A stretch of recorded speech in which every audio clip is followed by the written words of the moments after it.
تبارک و تعالی نے ایک نقطہ بھی گوارا نہیں کیا. لا الہ الا اللہ میں کوئی نقطہ نہیں، محمد الرسول اللہ میں بھی کوئی نقطہ نہیں. کلام پاک اٹھا کر دیکھیے، کلام پاک کے اندر ہے یا ایھا الذین آمنوا قوا انفسکم واہلیکم نارا. اے ایمان والو، اپنے آپ کو، اپنے گھر بار کو جہنم کی آگ سے بچاؤ. معاشرے کے اندر تباہی اور بربادی اور تنزلی، اولادوں کے اندر نافرمانی اور اسلام کے خلاف زندگی گزارنے کے جو طریقے آتے جا رہے ہیں، یہ کیوں آ رہے ہیں؟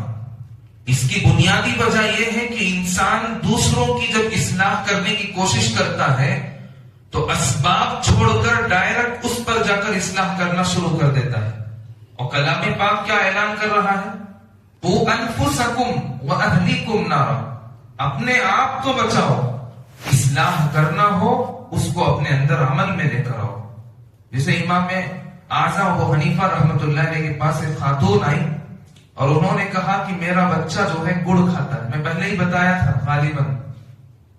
امام اعظم اس بڑھیا اماں کو واپس کر دیے کہ جاؤ کل آؤ. تو دوبارہ کل آئی.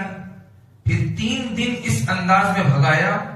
چوتھے دن جب وہ اماں لے کر آئی، بس صرف اتنا کہا کہ میرا بچہ گڑ بہت زیادہ کھاتا ہے، حضرت یہ نقصان بھی ہو سکتا ہے، آپ اس کو روکیے.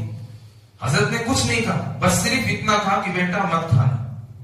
تو بات کا اثر اتنا پاورفل ہوا کہ بچہ اسی لمحے سے وہ چھوڑ دیا. اب اس سے اندازہ یہ لگتا ہے کہ کوئی کام کہنے کا حکم اگر آپ دیتے ہیں تو اصلاح اپنی نفس سے کرنا چاہیے.